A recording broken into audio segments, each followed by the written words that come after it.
Hey guys, what's up? This is Insanity. Got a gameplay of Black Ops Cold War on PC. I went to theaters for the first time in a long time to watch a movie, and what else but the next Marvel Cinematic Universe movie, Black Widow.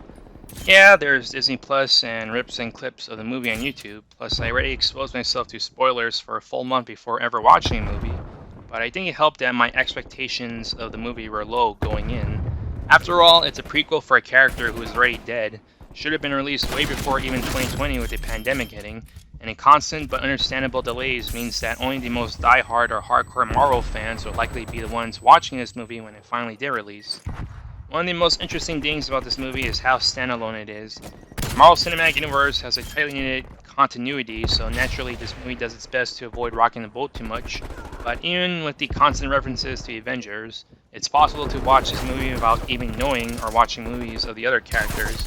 The movie happens right after Civil War with Natasha on the run, and Endpoint puts her in a spot just in time to meet up with Captain America in Infinity War, but all the events in the movie are standalone enough and wrap up without causing too many issues with the rest of the universe, although I'd say they wrap up a little too nicely. Black Widow partially serves as an origin story, and there are some flashbacks to Natasha's past prior to her joining S.H.I.E.L.D. and the Avengers, but ultimately this story isn't really that much about her, and it's more of an ensemble featuring Natasha and her quote-unquote family. The rest of her family are likely to be more important characters in the future, particularly Yelena, who is essentially going to be the Black Widow going forward. And for those who watch Falcon and the Winter Soldier, there's a certain character from that show that was supposed to show up here, as the credits scene features Elaine from Seinfeld recruiting her own super team, which is shaping up to consist of anti-heroes, as a more morally gray version of the Avengers.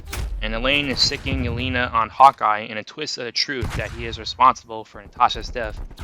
All this leaves Natasha at times the least interesting character in her own film, with her family showing a lot more personality and character, and this makes her feel like a backdoor for other characters to be used in the future since she has no more stories to tell after Endgame. That's not to say Black Widow has a lot of bad. The family drama and character interactions were great. The beginning sequence showing Natasha's backstory is some of the darkest and least MCU-like things ever, with the whole human trafficking of little girls and forcing them into becoming assassins robbed of their free will. Effectively what happens if you show Bucky's turn into the Winter Soldier in greater detail. And the main villain is one of the most despicable beings to ever exist, being both abusive and creepy. He doesn't get much screen time and is one-dimensional overall, but the actor playing the main villain completely sells his character well. The action is serviceable. What action exists is nice, but I wish they expanded on these sequences more, and there's a fair amount of close-ups and quick cuts in some of the fight scenes, which makes them somewhat hard to follow. As mentioned previously, the events of Black Widow wrap up a little too neatly for my liking. Natasha, for instance, was under the impression that her real mother abandoned her, but her foster mother, in charge of the Red Room and the one responsible for sending Natasha to the Red Room in the first place, tells her that her real mother actually was relentless in pursuit of finding Natasha, and for that she ends up getting killed for her troubles. Despite knowing this, the only real issue Natasha has with her foster mother, and her foster family in general, is just that they're not her real family, not that her life was taken from her. Another convenience, Melina, the foster mother in this case, would eventually devise a plan with Natasha to infiltrate the main villain's aerial fortress and not only take out the Red Room once and for all, but also provide a later means to liberate all the widows placed around the world to have them regain their free will and be normal people again instead of assassins. Natasha has her own personal black market type contact who can conveniently forge all sorts of identities for her, as well as get her access to some expensive aircraft. In the ending of the final battle, Thunderbolt Ross, the guy who demanded the Avengers to sign the Sokovia Accords in Civil War, was actually called in as a sort of cavalry to deal with the Red Room, but Natasha and her foster family already had dealt with and destroyed the base and villain, and he closes in on Natasha with his armed forces while the rest of her family escape, but it then cuts to 2 weeks later showing that Natasha already got away and doesn't show exactly how she got away in the first place. While movies based on superheroes from comic books have a certain degree of suspension of disbelief with plot conveniences, all these conveniences probably can't even compare to Natasha taking all sorts of falls and impacts that would severely affect her ability to move and fight. Her comic book version has a version of a super serum to enhance her abilities, but the movie Black Widow and all the Black Widows in this movie in general haven't been shown as anything but highly trained assassins with no sort of enhancements whatsoever. Natasha effectively went Captain America in terms of taking damage, and that's honestly probably one of the most amusing parts of this movie.